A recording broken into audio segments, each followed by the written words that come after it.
अखिलेश जी ने शुरुआत की थी प्रयागराज महाकुंभ में दिनांक 29 जनवरी को मौनी अमावस्या के दिन भगदड़ के अंदर जो दिवंगत लोग हुए उनको मैं श्रद्धांजलि अर्पित करता हूं और देश की सरकार से मांग भी करता हूं कि इस भगदड़ में मृतकों के सही आंकड़े नाम के साथ देश की जनता के समक्ष रखे जाएं। कुंभ हमारी सनातन संस्कृति और आस्था का संगम है। सदियों से इस देश में महाकुंभ का आयोजन भी होता जा रहा है, लेकिन सरकार अपनी नाकामी छुपाने के मृतकों के सही आंकड़े नहीं दे रही है। सभापति महोदय, इसको लेके पूरे वर्ल्ड में देश के अंदर कुंभ का जो क्रेज था, इसमें कोई दो राय नहीं। एक मिनट, करोड़ों लोग इसके अंदर स्नान भी कर गए, लेकिन आज भी कई लोग अपने परिजनों को ढूंढ रहे हैं। तो सरकार को इसमें नाकामी किसकी रही, स्टेट गवर्नमेंट की रही, किन की रही, जिम्मेदारी किन की थी, कौन आयोजन वह करवा रहे थे, कौन अधिकारी थे, इनके खिलाफ भी इस मामले में कार्रवाई, सरकार को बड़ी कार्रवाई करनी चाहिए, ये मैं मांग करता हूं। सभापति महोदय, किसान और एमएसपी, किसान कर्ज माफी का कल भी मेरा सवाल था। सभापति महोदय, जो कृषि बजट आप लाए उससे शायद 2 गुना 3 गुना किसानों पे कर्जा होगा देश के अंदर। 33,52,446 करोड़ का कर्जा देश के किसानों के ऊपर है। मैं मांग करता हूं कि आप इस कर्ज को माफ करें। आप हर चीज जब कह रहे हैं, और इसमें कोई दो राय नहीं कि जवान और किसान ने आपको लगातार 2 बार सत्ता के शिखर पर बिठाया, और पूर्ववर्ती सरकार ने भी कोई बहुत बड़ा किसानों के लिए नहीं किया, लेकिन आज आप करो, आप ये क्यों करोगे? उन्होंने नहीं किया, 60 साल नहीं हुआ, 70 साल नहीं हुआ, आज तो आप लोग हो। तो किसान कर्ज माफी की मैं मांग दोहरा रहा हूं कि पूरे देश के अंदर राजस्थान सहित आप किसान का कर्जा माफ करें। एमएसपी खरीद पे जो गारंटी कानून की आपने बात करी थी, तीनों कृषि बिल 700 किसानों की शहादत के बाद आपने लिए, तो मैं मांग करता हूं कि तमाम ये राइडर जो 25 क्विंटल का आप रखते हैं, 25 क्विंटल हम खरीदेंगे, बाद में नहीं हटाएंगे। इस राइडर को हटाते, बाद में नहीं कि राइडर को हटाते हुए तमाम खरीद आप करें, ये मैं आपसे मांग करता हूं। किसानों की आर्थिक स्थिति सुधरेगी, बूस्टर डोज मिलेगा। एक बार संपूर्ण कर्जा माफ करें, जिस तरह चौधरी देवीलाल ने 90 के अंदर 10,000 का मूल कर्जा जो ब्याज से चाहे 1,80,000 2 लाख, तब आप लोग भी इसी चाहते हैं तो माफ किया था, ये मैं मांग करता हूं। सभापति महोदय, अग्निवीर जो लेके आए, निश्चित रूप से देश के अंदर हमारे जवानों के अंदर जज्बा था। बहुत रैलियां, मेरा घर स्टेडियम के सामने नागौर के अंदर बच्चे दौड़ने के लिए आते थे, शेखावाटी के अंदर, हरियाणा, यूपी, पंजाब, लेकिन अग्निवीर आने के बाद जो सेना के अंदर क्रेज था जाने का, वो खत्म हो गया। मंत्री जी, आप मेरी तरफ देख रहे हैं, इसके अंदर आप करें कि हमारे बच्चे सेना के अंदर जाएं। और इन्होंने, रक्षा मंत्री जी ने एक बयान दिया कि अग्निवीर को लेके जाने की इच्छुक युवाओं, सेना के सम्मान को हम लोग बहुत रख रहे हैं, और लिखा कि अग्निवीरों को कार्यमुक्त होने के बाद कौशल प्रमाण पत्र दिया जाएगा। तो कौशल प्रमाण पत्र के लिए सेना के अंदर थोड़ी जाते हैं। हमारी जो सेना है, वर्ल्ड की सबसे नंबर 1 सेना, थल सेना, हमारी एयरफोर्स, हमारी नेवी। तो मैं मांग करूंगा कि अग्निवीर की योजना को समाप्त करके पूर्व की भांति सेना भर्ती रैलियां चालू की जाए। और हमारी आई रेजिमेंट का मामला, हमारे अलवर से मंत्री जी आते हैं, गुर्जर रेजिमेंट का मामला, तमाम रेजिमेंट जो पहले यहाँ देश के अंदर थी, उन रेजिमेंटों की पुनर्स्थापना करें, नई रेजिमेंट बनाए जो लड़ाके देश के अंदर, जो मार्शल जातियां हैं वो चाहती कि हमारी रेजिमेंट भी सीमाओं पर लड़े, तो उन रेजिमेंटों की स्थापना भी आपको करनी चाहिए, ये मैं मांग करता हूं। सभापति महोदय, हमारे राजस्थान के अंदर पेपर लीक के मामले बहुत हुए पूर्ववर्ती सरकार के समय, और अब भी एक आध पेपर लीक की घटनाएं हुई।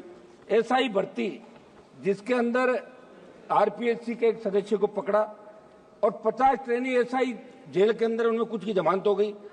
मैं आपको याद दिलाना चाहता हूं, जब सड़कों पर आप लड़ रहे थे, हम भी लड़ रहे थे, आपने कहा था कि तमाम जो पेपर लीक हुआ राजस्थान के अंदर, जिसमें ईओ भर्ती, आरओ भर्ती, सीएचओ भर्ती, लाइब्रेरियन भर्ती, वरिष्ठ अध्यापक, व्याख्याता सहित कई भर्तियों के पेपर आउट, और आरपीएससी के अध्यक्ष को भी गिरफ्तार किया गया था।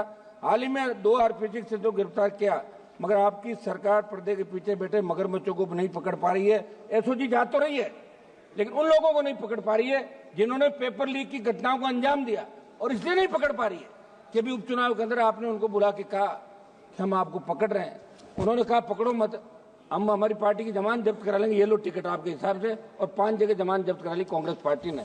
तो मैं मांग करूंगा कि आप इस एसआई भर्ती को रद्द करें, कोर्ट का बहाना नहीं बनाए।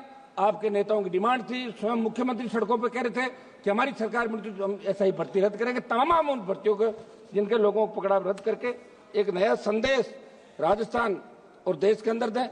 सभापति, सीबीआई के मामले को राजस्थान के हमारे बहुत चर्चित मनोहर राजपुरोहित अपहरण की जांच हाईकोर्ट के निर्देश के बाद सीबीआई ने अभी तक शुरू नहीं की। लंबे संघर्ष के बाद लवली कंडारा एनकाउंटर की जांच तो शुरू हो गई, सीबीआई ने कर दी, लेकिन बाड़मेर जिले के कमलेश प्रजापति फर्जी एनकाउंटर की जांच के अंदर कुछ नेताओं के नाम आ रहे हैं, वो जांच सीबीआई ने अभी चालू नहीं की। हम चाहते कि इसमें क्या कार्रवाई सदन को मालूम पड़ना चाहिए। जोधपुर में अनिता जाट हत्याकांड के मामले में स्टेट पुलिस द्वारा चार्जशीट दाखिल करने के 5 दिन बाद सीबीआई ने एफआईआर दर्ज की है। मैं बात इसलिए कह रहा हूं कि सीबीआई पर लोगों का भरोसा है, इसलिए सीबीआई राजस्थान से जुड़े तमाम मामले जो दिल्ली में पेंडिंग है, हमारे 4 मंत्री राजस्थान चाहते हैं, स्वयं लोकसभा अध्यक्ष भी राजस्थान चाहते हैं, मैं उनको भी कहना चाहूंगा कि सीबीआई के मामले के अंदर त्वरित अनुसंधान होकर दोषियों के खिलाफ कार्रवाई करें तो कड़ा संदेश अपराधियों के अंदर जाएगा। सवद महोदय, आबकारी नीति आपके माध्यम से हाल ही में राजस्थान की भाजपा सरकार जो आबकारी नीति लेकर आई, मंत्री जी थोड़ा एक मिनट, राजस्थान का मामला, आबकारी नीति जो राजस्थान की सरकार लेकर आई है, वैसे तो हम शराबबंदी के खिलाफ जो आंदोलन में राजस्थान का हमने हिस्सा लिया कि शराबबंदी होनी चाहिए। शराबबंदी आप बार बार कह रहे हो, कोई आर्थिक स्थिति ठीक नहीं है, बड़ा रेवेन्यू मिलता है, बंद नहीं कर रहे हो, तो आप इतना तो कर सकते हैं कि जो आबकारी नीति आप ला रहे हैं उसके अनुसार अलग अलग दुकानों के स्थान पर समूह को ठेके दिए जाएंगे। वही रेड पार्टी पुरानी बांधी, वही शराब माफिया पनपेगा राजस्थान के अंदर, मुश्किल से मुक्त हुआ है राजस्थान। इसलिए मैं मांग करता हूं इस आबकारी नीति को समाप्त करके एक्स आर्मी जो रिजर्वेशन दुकानों के अंदर रखा, हजारों लोगों को रोजगार मिलेगा, उनका रोजगार छीन के कुछ समूहों को ठेके आप नहीं दे। आबकारी नीति के अंदर बड़ा खेल हुआ है, तो समझ में आपके माध्यम से सरकार से मांग करूंगा कि भारतीय जनता पार्टी की सरकार ये नई आबकारी नीति को लागू नहीं करे और पूर्व की भांति जो दुकानें चल रही है उस हिसाब से राजस्थान के अंदर दुकान आवंटित करें और दूसरे जो हमारा एक्स आर्मी दूसरा कोटा है ताकि उनको रोजगार मिल सके।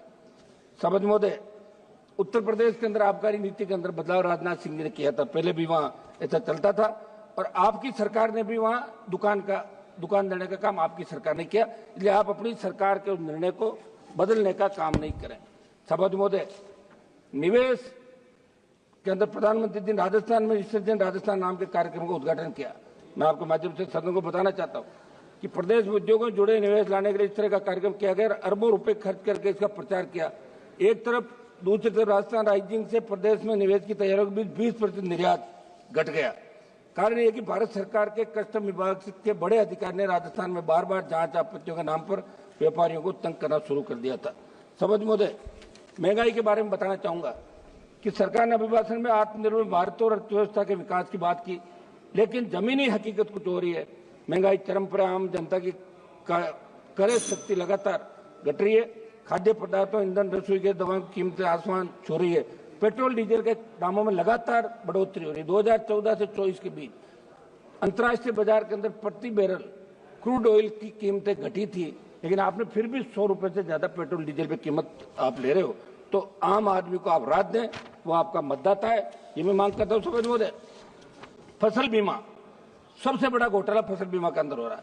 अब आपने एक नया कर दिया क्रॉप कटिंग, और अगर फसल आपने बो दी और वो उगी नहीं तो उसका ही आप उनको बीमित कर रहे हो।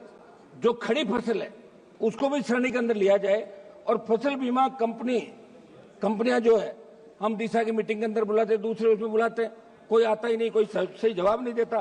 तो फसल बीमे का, प्रधानमंत्री फसल बीमा का जो आप प्रचार कर रहे हो, प्रत्येक व्यक्ति को राहत मिले, प्रीमियम लेने के बाद उसका हक भी बनता है। इस दिशा में फसल बीमा में सुधार आपकी सरकार को करने चाहिए।